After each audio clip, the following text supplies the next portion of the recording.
champagne flute shattered against the marble floor of the Vanderbilt Estate's grand ballroom, shards scattering like broken promises under the crystal chandeliers.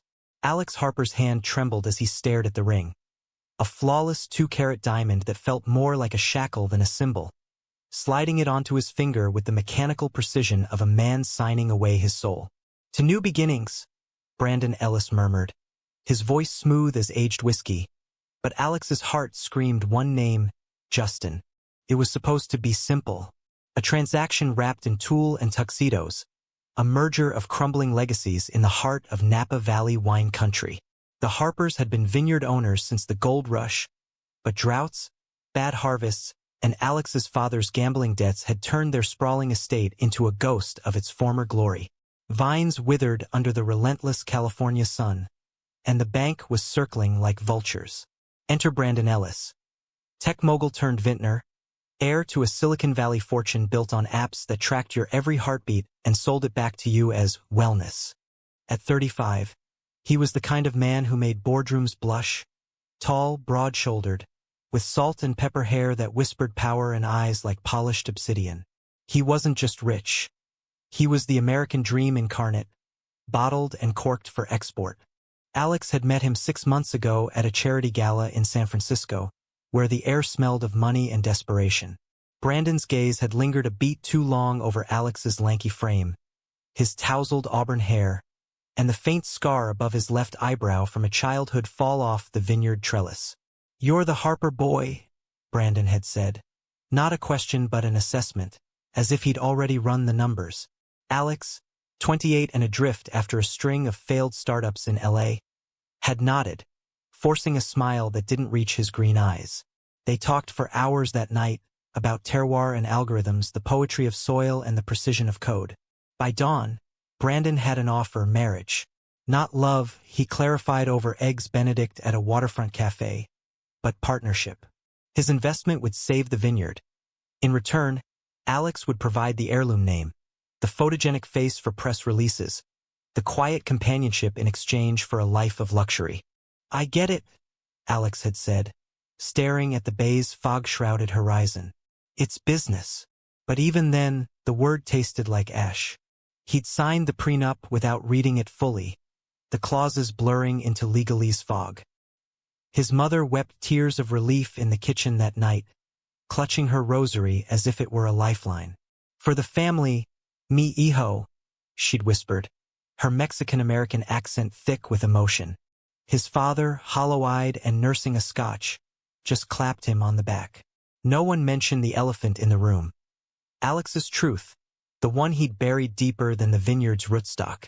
He was gay, had always been, and the last man who'd cracked his heart wide open was a ghost from New York, a rival in every sense. Justin's shadow loomed larger than any deal. The engagement party was a spectacle, Napa's elite swirling in designer gowns, and bespoke suits under strings of Edison bulbs draped like fairy lights over the Harper vines. Waiters in crisp white circulated trays of caviar blinis and vintage Cabernet from the estate's last good year. Brandon held court by the infinity pool, his laugh booming as he regaled investors with tales of disrupting the wine industry with AI-driven fermentation. Alex played his part. The charming fiancé, arm looped through Brandon's, flashing that megawatt smile honed from years of schmoozing sommeliers. But inside he was unraveling. Every toast, to love and legacy, felt like a lie etching itself into his bones. As the night deepened, the crowd thinned, and Brandon pulled him aside into the estate's library, a room paneled in oak and smelling of leather-bound tomes and regret. The door clicked shut, sealing them in amber lamplight. "You seem distant," Brandon said, loosening his tie with a practiced flick. His fingers brushed Alex's jaw, tilting his chin up. There was no judgment in his touch, only a quiet hunger that made Alex's stomach twist. Brandon leaned in, lips grazing Alex's in a kiss that was all heat and no spark. Competent, like everything else about him. Alex kissed back, because that's what you do in deals like this. But as Brandon's hands roamed lower, mapping territory with the efficiency of a CEO closing a quarter, Alex's mind fled to a memory. A cramped Brooklyn loft 3 years prior, rain hammering the fire escape like applause. Justin's laugh, low and ragged, as they tangled in sheets that smelled of takeout, lo mein, and cheap cologne. Justin, with his ink-black hair perpetually falling into hazel eyes that saw through every bullshit line Alex ever spun. Justin, the rival sommelier who'd swept into Alex's life at a tasting in Manhattan, challenging him to a blind pour-off that ended with them fucking against a wine rack in the cellar. They'd burned bright and fast, 6 months of stolen weekends, whispered promises amid the clink of glasses and the hum of subway trains. Justin was everything Brandon wasn't. Broke, brilliant, unapologetically queer, with a chip on his shoulder the size of the Hudson. He'd come from nothing, a foster kid turned food critic, scraping by on freelance gigs and sheer charisma. "You're too good for this California dream, Harper," he'd say, tracing Alex's collarbone with calloused fingers. "Come to New York. We'll build something real." But Alex had chickened out, terrified of the leap, of admitting his family's vineyard was a sinking ship. Their last fight exploded in a Soho bar, words like shrapnel. Coward, user, runaway. Justin stormed out, and Alex let him go, flying back to Napa with a hangover and a heart full of holes. Now, in the library, Brandon's breath hitched as he pressed Alex against the desk. But Alex's body rebelled, going rigid. "Not tonight," he murmured, pulling back with a weak excuse about jet lag from the city. Brandon paused, searching his face, then nodded with that infuriating grace. "Whenever you're ready, Alex. We're in this together." He straightened his jacket and left, the door whispering shut like a verdict. Alone, Alex sank into the armchair, the ring glinting mockingly. He pulled out his phone, thumb hovering over a blocked number. What if? The thought was a knife twist. But tomorrow was the rehearsal dinner, and the wedding loomed like a guillotine. He pocketed the phone, poured a finger of bourbon from his father's decanter, and toasted to the man he was becoming. A ghost in his own life. Little did he know, across the country, a red-eye flight was slicing through the night sky, carrying the one person who could shatter it all. The days blurred into a whirlwind of fittings and floral arrangements, Napa's autumn sun gilding the vines in false gold. Alex threw himself into the role, charming the caterers, memorizing vows that rang hollow. Brandon was attentive, gifts of rare vintages, late-night drives along the Silverado Trail where he'd talk about his vision for the vineyard. Sustainable tech, global exports, a legacy that would outlast them both. There was a tenderness there, a loneliness Alex recognized in the way Brandon's eyes softened when he thought no one was watching. Divorced twice, once to a woman, once to a man he'd never name, Brandon carried his own scars. "I don't believe in soulmates," he confessed one evening, as they picnicked under an ancient oak. "But I believe in building something unbreakable." Alex wanted to believe it too. He tried. God, he tried. In the quiet hours, he'd imagine a life where gratitude bloomed into something deeper, a partnership that filled the voids. But doubt was a weed, choking the roots. And then, on the eve of the wedding, as guests arrived from San Francisco and LA, the first crack appeared. It started with a text from an unknown number. "Heard you're selling out. Flight lands in 2 hours. We need to talk. Jay." Alex's blood ran cold, phone slipping from his fingers onto the silk duvet of the guest suite. "Justin. How? Why now?" He deleted it, heart pounding like a bass drum, but the words seared into his retinas. By morning, the estate buzzed with preparations. String quartets tuning in the garden, florists weaving roses into arbors that arched like halos. Alex moved through it numb, smile plastered on, until the limo pulled up to whisk the wedding party to the venue.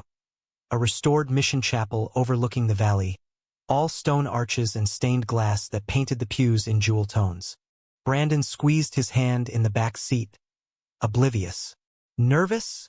he asked, thumb stroking Alex's knuckles. "Terrified," Alex admitted, and it was the truth, just not the kind Brandon thought. The chapel filled with the murmur of 200 souls. Tech bros in slim-fit suits, old-money vintners with sun-leathered faces, Alex's extended family from both sides of the border, their pride a palpable force.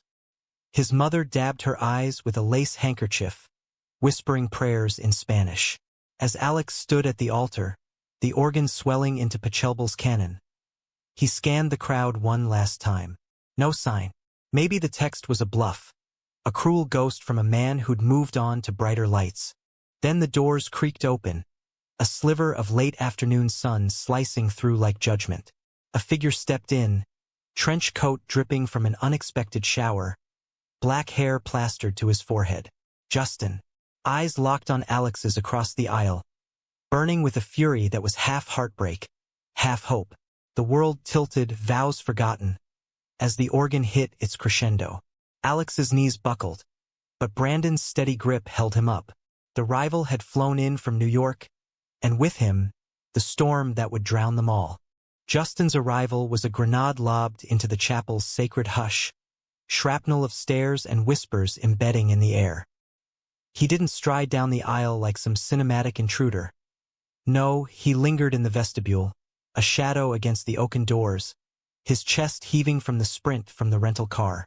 Rain streaked the windows, turning the valley view into a watercolor smear. Alex's pulse thundered in his ears, drowning the priest's intonations about eternal bonds. "What the fuck are you doing here?" He wanted to scream, but his lips parted in a gasp that Brandon mistook for emotion. "Steady," Brandon whispered, his cologne, sandalwood and success, grounding Alex like an anchor in a riptide. The ceremony pressed on, rings exchanged amid polite applause, but Alex's mind was a maelstrom. Justin slipped into a back pew, unnoticed by most, his hazel eyes never leaving Alex's face. It was a gaze that stripped him bare, peeling back the groom's facade to the boy who'd once sobbed into Justin's shoulder after a homophobic tasting room manager had outed him to his father. The reception tent on the vineyard lawn was a glittering bubble of excess. Fairy lights twinkling against the encroaching dusk, long tables groaning under heirloom china and platters of Dungeness crab, heirloom tomatoes drizzled in balsamic reduction. A jazz quartet crooned standards from a gazebo, Sinatra's "The Way You Look Tonight," slinking through the air like smoke. Brandon led Alex in their first dance, his hand firm at the small of Alex's back, guiding him through the waltz with the ease of a man who'd conquered ballrooms and bedrooms alike.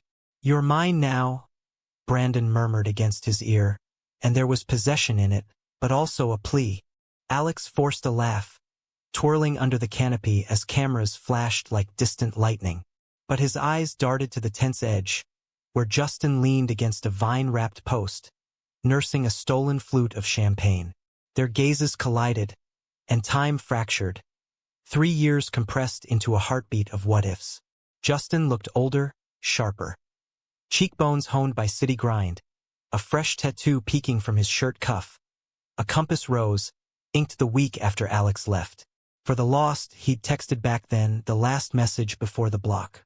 The cake cutting was a blur of applause and smeared frosting, Brandon's thumb swiping a dollop across Alex's lower lip in a gesture that drew coos from the crowd. But as the night wore on, guests loosening collars and ties, Alex excused himself for air, slipping toward the vineyard paths where moonlight silvered the leaves. The air was crisp, laced with damp earth and fermenting grapes, a scent that always tugged him back to childhood. Running barefoot through rows, dreaming of escape. He didn't hear Justin approach until boots crunched gravel behind him. "So this is the upgrade?" Justin's voice was gravel wrapped in velvet, laced with that East Coast bite. Alex whirled, heart slamming against his ribs. "You shouldn't be here." The words came out strangled, fists clenched at his sides. Up close, Justin smelled of airport lounge scotch and rain-soaked wool, a cocktail that hit Alex like a drug. Like hell. I wake up to a fucking wedding announcement in my feed. Harper Ellis nuptials unite Napa's finest. Justin's laugh was bitter, stepping closer until Alex could count the freckles across his nose. "Thought it was a joke until I saw your face, smiling like a goddamn Stepford husband. It's not what you think." Alex's voice cracked, glancing back at the tense glow. Laughter spilled out a world away. "My family, the vineyard, were drowning. Brandon's the lifeline." Justin's eyes narrowed, hurt flashing like a struck match. "Lifeline or leash?" Come on, Alex. You're selling yourself for soil? We could have figured it out. I could have come out here, crashed on your couch, pulled shifts at the tasting room. Anything but this. The vulnerability gutted Alex, memories flooding. Lazy Sundays in Justin's loft, decoding wine labels over cold pizza. Bodies entwined as they whispered futures that tasted like freedom. Justin had been his first real love, the one who taught him to own his queerness in a world that still side-eyed two men holding hands in broad daylight. But fear had won, fear of failure, of dragging Justin into his mess. I was scared, Alex admitted, voice dropping to a whisper. The vines rustled, conspirators in the dark. You deserved better than a broke-ass vintner with daddy issues. Bullshit. Justin closed the gap, hand cupping Alex's neck, thumb tracing that old scar. The touch was electric, a live wire to the past. You ran because it's easier to play safe than to fight for us. His lips hovered inches away, breath mingling, and for a heartbeat, Alex leaned in, tempted, aching.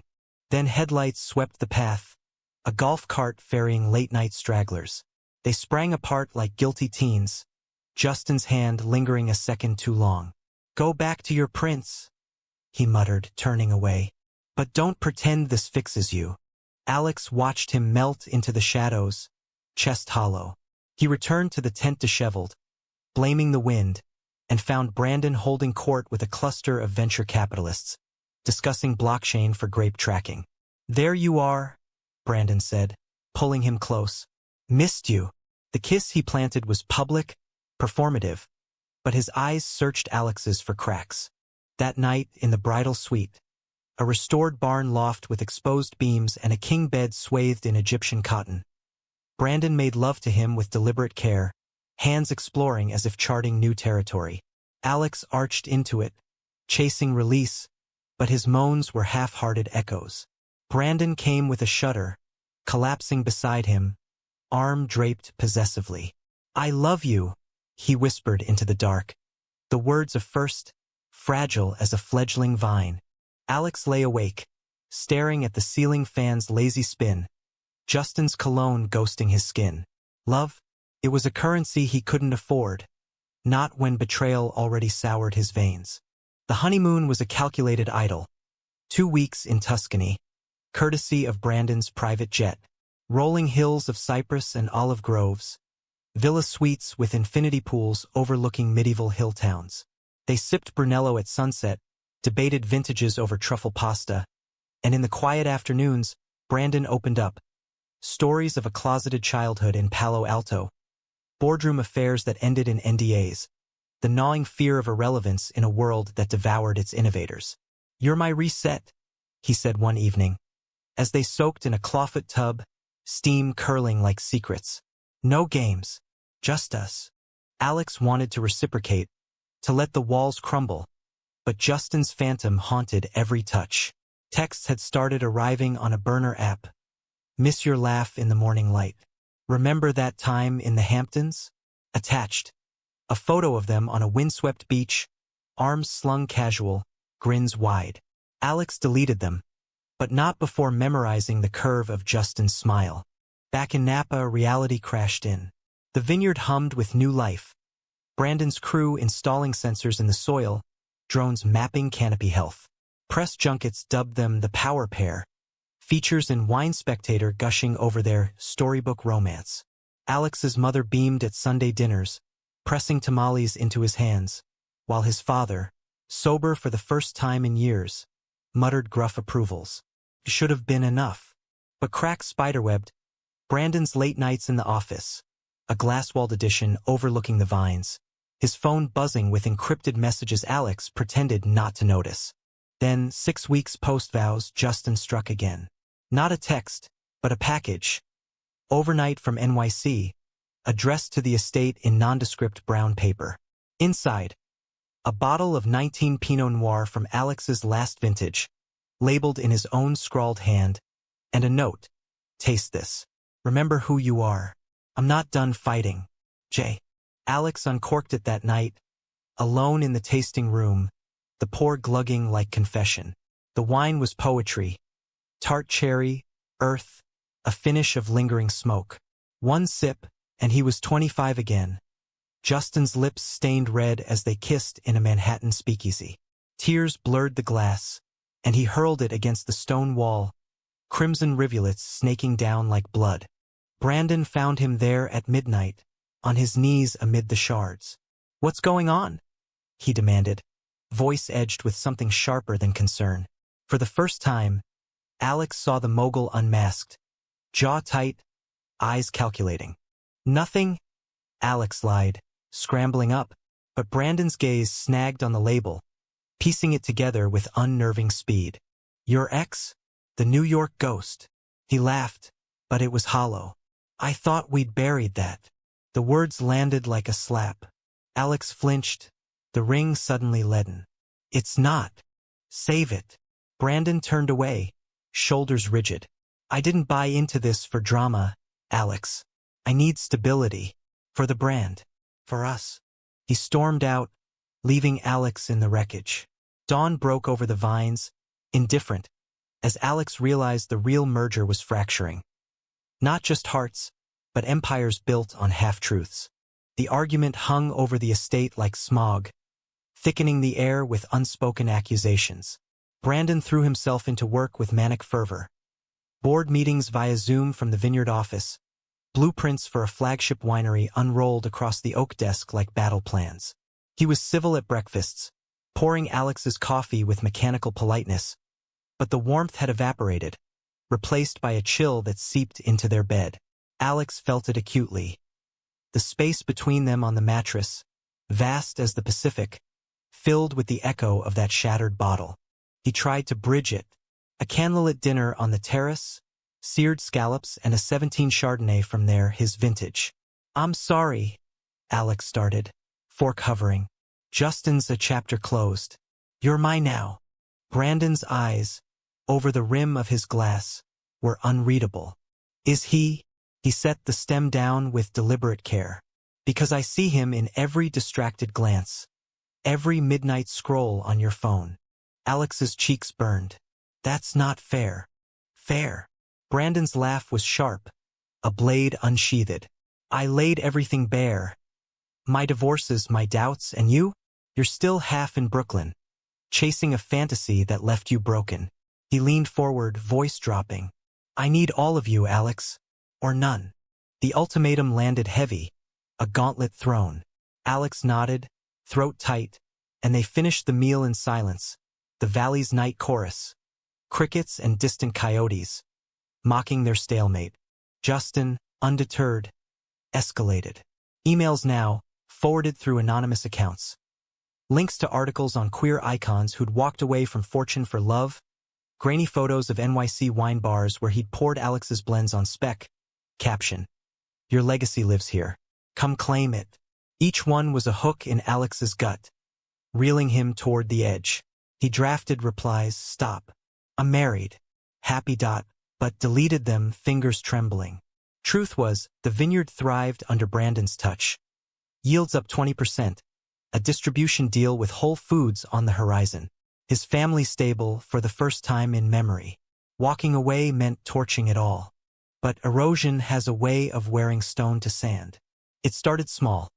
A charity auction in San Francisco, where Alex manned the Harper Ellis booth, pouring samples to socialites in Louboutins.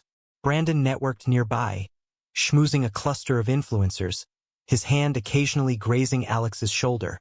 A public claim. Then, across the crowded hall, a familiar silhouette, Justin, in slim chinos and a Henley that hugged his lean frame, chatting up a gallery owner. Their eyes met over a sea of crystal stems, and Justin's smirk was a dare. He approached under pretense, lifting a glass. "Heard this vintage took gold at States. Congrats." His tone was light, but the undercurrent pulled like a rip tide. "Thanks," Alex muttered, pouring with unsteady hands. Up close, Justin's presence was overwhelming. Faint stubble shadow, the pulse at his throat visible under the collar. "You need to go. Not until you taste freedom." Justin's fingers brushed Alex's as he took the glass, a spark that jolted straight to his core. One night, no strings, Meet me at the pier after this circus. I can't. But the words lacked conviction, and Justin knew it, his gaze stripping the lie. Your call, Harper. But regret's a bitch. He melted into the crowd, leaving Alex adrift. That night, back in their Pacific Heights pied-a-terre, guilt gnawed as Brandon undressed him slowly, kisses trailing fire down his spine. It was their first intimacy since the fight, raw and reclaiming, Brandon's hands gripping hips with a possessiveness that bordered on desperation. Stay with me, he growled against Alex's skin, as if sensing the fracture. Alex gasped into the pillows, chasing oblivion, but Justin's whisper echoed, freedom. The betrayal brewed in the quiet aftermath. Days later, rifling through Brandon's briefcase for a misplaced contract, Alex found it. A slim folder labeled contingencies. Heart sinking, he flipped it open.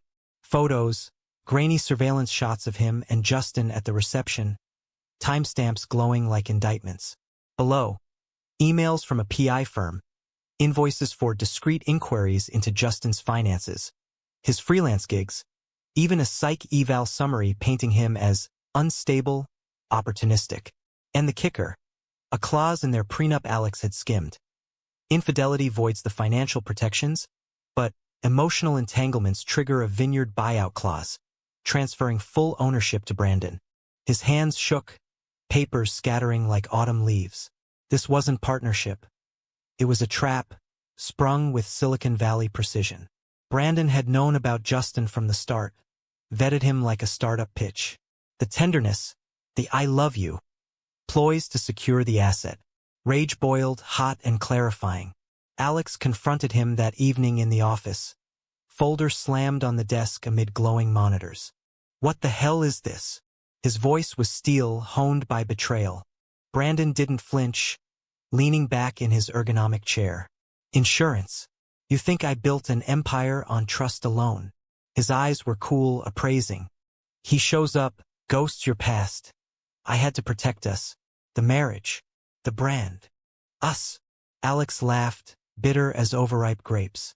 You spied on me. On him. Like we're code to debug. It's business, Alex. Brandon stood, rounding the desk, hand outstretched. We can move past this. Therapy, a trip to Aspen. Whatever it takes. But Alex recoiled, the ring a brand. You don't get it. This isn't a glitch. It's poison. He yanked it off, sliding it across the polished walnut. I agreed to save my family, not become your puppet. Brandon's face crumpled then, mask slipping to reveal the man beneath. Vulnerable, scared. I did it because I care. Losing you, it would break me. Tears welled, unbidden, and for a moment, Alex saw the boy who'd hidden his first crush from strict parents, the mogul who'd gambled everything on this union. Pity warred with fury, but resolve won. Caring doesn't stake claims. It sets free.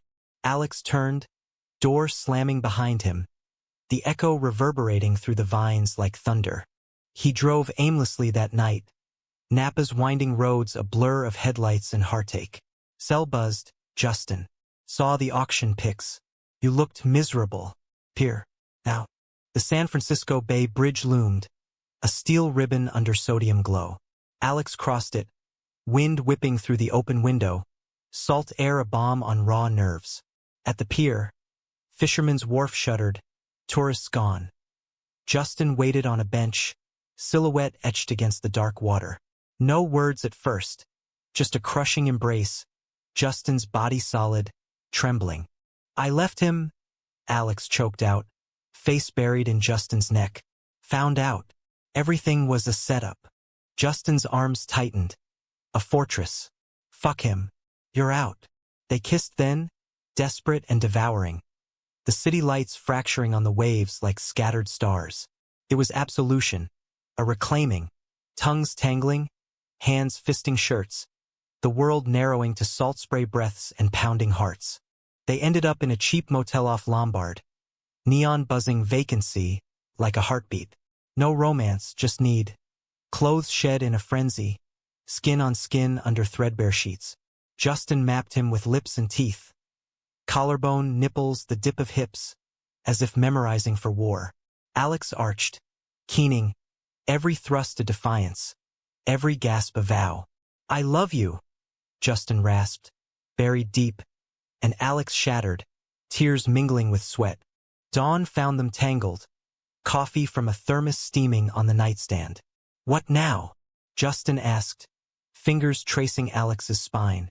"New York," Alex said, certainty blooming like first bud. "Us, real. But empires don't crumble quietly." Back at the estate, Brandon waited, not with anger, but devastation. Suitcases packed by the door, a check on the kitchen island. 7 figures, for the vineyard. His eyes were red-rimmed, voice hoarse. "Go. But no, I meant it, the love part. Even if I fucked up the delivery." Alex paused, check untouched. "Why?" "Because some debts you pay with heart." Brandon's smile was ghost of itself. "Make it count, Harper." The flight east was turbulent, mirroring the churn inside. Justin's hand in his steady. But as the plane banked over Manhattan's glittering sprawl, Alex's phone lit with a voicemail from his mother. Sobs, then words that iced his blood. "Your father. Heart attack. Come home. Please." The rival's arrival had unleashed the storm. Now, it threatened to swallow them whole. The descent into SFO was a nosedive into chaos, the plane's wheels screeching on tarmac like Alex's frayed nerves. Justin's grip on his hand was iron, but words failed. What comfort could bridge a chasm this wide? Alex's father, Eduardo Harper, the man who taught him to prune vines with calloused hands and stories of Abuelita's tequila runs across the border, now lay in a sterile ICU bed, machines beeping dirges. The vineyard's savior had become its saboteur. Alex's flight to freedom a boomerang of guilt. They rented a Mustang at the airport, top down despite the chill, wind lashing as Justin drove the familiar loop back to Napa. "We'll handle it," he said, voice steady over the roar. "Together." But Alex stared at the dashboard, replaying the voicemail. His mother's broken English, the wail of sirens in the background. Eduardo had been clean for months. The vineyard's revival a fragile high. Stress, the doctor would later say. The wedding fallout, whispers of divorce in the Valley gossip mill. The bank's renewed scrutiny now that the Ellis infusion teetered. At the hospital, the antiseptic reek hit like a wave. Alex's mother, Rosa, huddled in the waiting room, rosary beads clicking like castanets.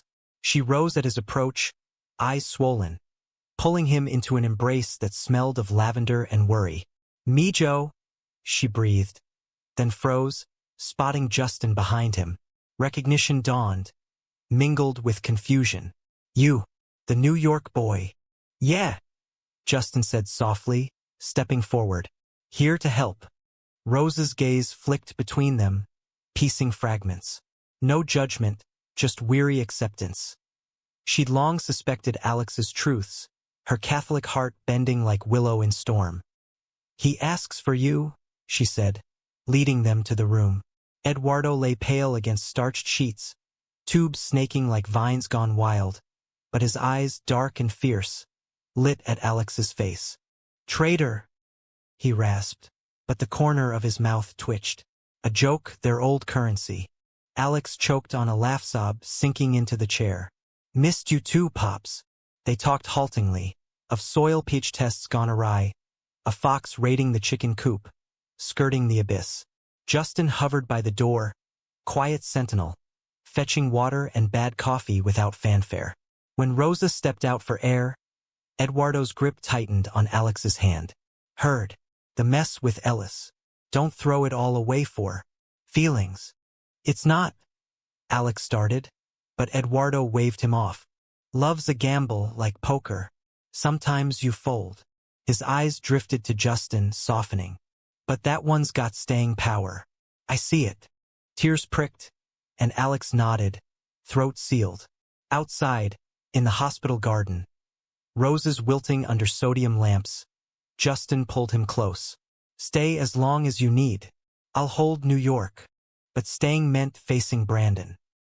He appeared the next dawn, not at the hospital but the estate, suit impeccable, bearing churros from Rose's favorite taqueria and a quiet offer. Let me cover the medical. No strings. They walked the vines, mist cloaking the rose like shrouds. Brandon's confession spilled halting. The prenup clause a relic from his bitter divorces, invoked out of paranoia, not malice. I panicked when he showed. Saw you slipping and I doubled down. Regret etched his face, lines deepening. But I meant the partnership, even if it's platonic now. Alex absorbed it, the air heavy with dew and unspoken divorce. I can't unfeel the cage. Yet pity lingered. Brandon, for all his armor, was adrift in a sea of acquisitions, no roots to anchor. Take the check. Save this place. Brandon pressed a revised document into his hand. Full ownership transfer, no buyout threats. For Eduardo. For you. It was grace, unearned, and Alex took it. A bridge burned but embers glowing with respect. Thank you, he said, and meant it. They parted with a handshake, firm as new graft. Eduardo stabilized, a stubborn weed refusing the frost, but recovery loomed long. Physical therapy, lifestyle overhauls. Alex and Justin hunkered in, turning the guest cottage into command central. Meal preps of pozole and quinoa bowls, late-night vigils with dog-eared novels and Justin's playlists of indie folk that wove ache into hope. One evening, as fireflies danced over the crush pad, Rosa cornered them in the kitchen, flour dusted from empanada dough. You too. It's real. Her eyes searched Justin's, then Alex's. Real as the dirt, Justin replied, and Rosa nodded, crossing herself before enveloping them in a hug. Absolution. But conflict festered beyond the family hearth. The valley buzzed. Investors spooked by the Ellis split. Whispers of unstable leadership, threatening the Whole Foods deal. Alex, thrust into CEO mode, juggled calls with distributors, his voice steady but insides churning. Justin pitched in, his sommelier savvy translating to marketing gold. Pop-up tastings in Oakland, collabs with queer winemakers that branded Harper as bold, authentic. Lean into the story, he'd say, arms slung over Alex's shoulder during strategy sessions. Not the merger, the rebirth. Nights were sanctuary. Tangled in the cottage's brass bed, bodies a language of amends. Justin's touches were reverent now, not frantic, fingers lacing through hair, lips brushing eyelids. I flew in to fight, he confessed one midnight, rain pattering the tin roof. But seeing you choose, it healed something. Alex traced the compass tattoo, pulse thrumming under skin. You were my north, always. Yet betrayal's shadow lingered, not from Brandon, but within. A week into recovery, Eduardo's wallet surfaced in a drawer. Stubs from Atlantic City casinos, dated post-wedding. Relapse. The old man confessed over weak tea, eyes downcast.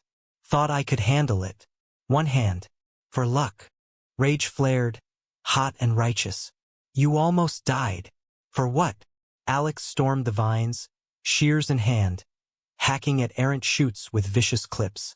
Justin found him there, mud-splattered, chest heaving. It's generational, Justin said, taking the shears gently. My foster homes, same cycle. We break it or it breaks us. The wisdom landed soft, and Alex sagged against him, shears clattering. How do we not drown? By swimming tandem. Justin's kiss was salt and soil grounding. Climax brewed on a crisp November eve, harvest moon fat and accusatory. The Whole Foods execs arrived for a final pitch, suits amid the barrels, sniffing reserves with practiced sniffs. Alex poured, narrative polished, resilience, innovation, heart. But midway, a courier burst in, envelope for Harper Vineyards. Attention, CEO. Inside, foreclosure notice. Payments missed, despite Brandon's wire. Sabotage? Or oversight? Panic rippled, execs murmuring. Alex's mind raced. His father's debts, hidden loans Eduardo had taken against the land, collateral on vices. The empire teetered, one signature from dust. Justin stepped up, voice cutting the din. Give us 24. We've got a counter. He herded the execs out, then turned to Alex, eyes fierce. Call Brandon. Not for bailout, for truth. The mogul answered on first ring, voice weary from Tokyo time. Heard. It's not me. Proof followed, transaction logs. Clean. Eduardo's doing, desperation's quiet crime. Confrontation erupted in the hospital. Alex bursting into the room like a tempest. How could you? Words flew, betrayal, lies, the stolen future. Eduardo wept, tubes rattling. A broken king dethroned. Wanted to protect you. From failing like me. Failing? Alex roared. You failed us. He fled, corridors blurring. Collapsing in the chapel's dim nave. Justin found him there on kneeler, head bowed. No sermons, just presence, hand on back, steady as prayer. Forgive, Justin murmured. Not yet. But in Justin's arms, absolution stirred. The execs reconvened at dawn. Alex's pitch reborn. Raw, unvarnished. This isn't polished legacy. It's grit. Debts paid in sweat. Love fought for. Samples poured. A new blend. Reclamation read. Justin's recipe. Bold, layered, defiant. They bit. Deal inked by noon. Valley saved on authenticity's edge. But Eduardo's decline accelerated. Infection from the stress, Doc said. Vigil stretched endless, machines a metronome to grief. One twilight, as Alex dozed in the chair, his father woke, beckoning Justin close. Take care, my boy. To Alex, go live. For both. He slipped away at moonrise, peaceful, vines whispering farewell. Funeral was valley requiem. Procession through Rose, soil tossed like confetti on oak box. Rosa clung to Alex, Justin's arm her other pillar. Brandon attended, distant shadow, nodding respect before fading. In the raw aftermath, estate heavy with absence. Alex and Justin walked the paths, ghost's companion. East, Justin asked. Soon, Alex stopped at the old trellis, scar throbbing. But first, roots. They planted that spring. New varietals, queer-labeled bottles shipping to NYC bars. Betrayal scars faded to stories, woven into labels. Love, it turned out, wasn't ledger, it was loam, fertile for what grew next. Grief is a vintage that ages unevenly. Tart at first, mellowing to something profound if you let it cellar. Eduardo's passing left the Harper estate a hollow shell. Echoes in the empty tasting room. Shadows in the arbor where he'd once spun tales of phantom harvests. Alex moved through days on autopilot. Probate meetings with lawyers in pleated khakis. Soil tests under overcast skies. Rosa's quiet sighs over untouched arepas. The vineyard persisted, defiant. Buds swelling on canes. Whole Foods orders stacking like hope. But Alex felt unmoored, adrift in a sea of what-ifs. Justin was anchor, unyielding. He extended his visit indefinitely, trading freelance gigs for hands-on. Mending fences with local co-ops, scouting heirloom rootstock from Sonoma rebels. Mornings, they'd run the trails, breaths sinking to the crunch of gravel. Justin's hand brushing Alex's in casual claim. You're not alone in this, he'd say. Over black coffee on the porch swing. Fog blanketing the valley like a lover's sheet. Nights were deeper communion. Slow explorations by candle flicker. Justin's mouth charting grief's contours. A nip at the jaw for anger. A linger on the throat for sorrow. Let me carry some, he'd whisper. Bodies merging in a rhythm that stitched wounds. Rosa warmed to him gradually, like sun on chilled earth. One afternoon, amid the herb garden, basil and cilantro thriving in terracotta, she handed Justin a worn photo album, pages yellowed with time. Eduardo sighed, she said, accents soft. Snaps of young Eduardo in Jalisco fields, then Napa transplants. Him and Rosa at a vineyard hoedown, Alex as a gap-toothed kid on a tractor. He was wild once. Like you. Her smile was conspiratorial, eyes twinkling. Keep my Mijo wild too. From then, Justin was woven in. Family dinners where he'd butcher piñata instructions to Rosa's laughter. Sunday mass where he'd fidget through homilies but hold Alex's hand under the pew. The valley noticed, sidelong glances at the farmer's market, murmurs over espresso at the co-op. Harper's Boy and the City Slicker, they'd say, but without venom. Napa had its share of rainbow flags fluttering from porch rails, a quiet progress born of soil and struggle. Betrayal's aftershocks rippled outward. Brandon resurfaced not as villain, but ally. A discreet donation to the local LGBTQ center, funneled through the Vineyards Foundation. A note enclosed, "Roots run deep. Grow tall. B." Alex penned back, "Brief but sincere thanks, no bridges needed but none burned either." Closure. American style. Pragmatic, laced with that Midwestern decency Brandon wore like aftershave. Climax crested unexpectedly, 3 months post-funeral, at the annual Harvest Festival. The estate transformed. Booths hawking jams and goat cheese, hayrides rumbling through rows heavy with clusters. A stage where fiddlers sawed bluegrass anthems. Alex and Justin manned the tasting bar, pouring reclamation red to a line snaking past the crush pad. Laughter bubbled. Easy now. Justin's quips drawing belly laughs from gruff old-timers. Alex's pores precise, infused with stories of revival. Then, the crowd parted. A reporter from Wine Enthusiast, mic in hand, camera guy trailing. Alex Harper Ellis? Quick interview on the queer wave in Napa viticulture. The name hyphenated a relic, stung like vinegar splash. Alex faltered, glass midway to a guest's hand. Justin covered seamless, handing off a pour. "Give us a sec." He pulled Alex aside, behind the barrel stacks, hands framing face. "You got this. Our story, not his." But the lens loomed, questions probing. "How's the merger faring? Any adjustments post-wedding?" The dam cracked. Alex's voice, when it came, was raw thunder. "No merger. A marriage, tried, tested, transformed." He glanced at Justin, love a live wire in his chest. "Turns out, legacy isn't inked in prenups. It's grown in the dirt, with someone who sees your thorns and stays." The reporter blinked, scribbling furious, as Alex spilled. Eduardo's debts, Brandon's grace, Justin's flight from New York. A narrative of fracture and forge. No varnish. Just truth, queer and unapologetic. Justin stood sentinel, pride radiating, and when the mic swung his way, he added, "Love's the real vintage. Ages like hell, but worth every pour." The piece dropped a week later. From vows to vines. Napa's gay power couple reclaims roots. Backlash hissed, conservative outlets sneering woke wine. But support swelled. Orders tripled. Queer sommeliers demand collabs. A TEDx invite from San Francisco.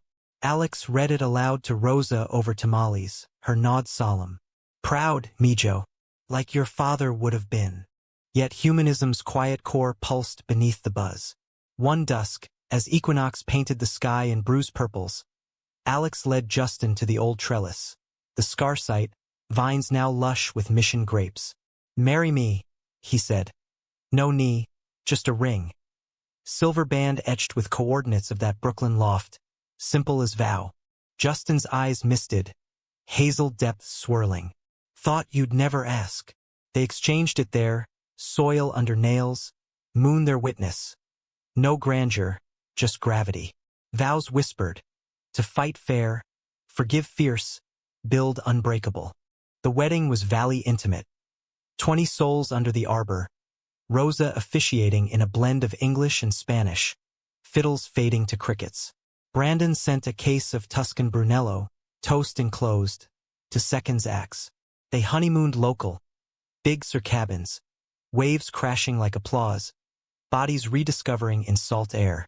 Back home, life rooted deep. The vineyard expanded. A queer apprenticeship program, bottles labeled with stories, ghost flight, for Justin's arrival, scar tissue, for Alex's mark. Challenges came. Droughts that tested irrigation hacks, market dips that demanded grit. But they met them tandem, Justin's city edge sharpening Alex's rural heart. Years blurred. Adoption from Rosa's family network. A toddler with Eduardo's eyes tearing through vines on trike. Festival stages where Alex keynote, voice steady. Queerness isn't disruption. It's terroir, the unique soil that makes us thrive. One anniversary, Under that same trellis, Justin pulled Alex close, wine on breaths. Flew in to upend your world, stayed to rebuild mine. Alex grinned, scar itching faint. Best plot twist. In America's heartland sprawl, from Napa's golden folds to New York's steel pulse, they carved a humanism raw and radiant. Love not as fairy tale, but forge fire, tempering betrayal to beauty. The vineyard endured, a testament. Vines twisting toward sun, unbreakable.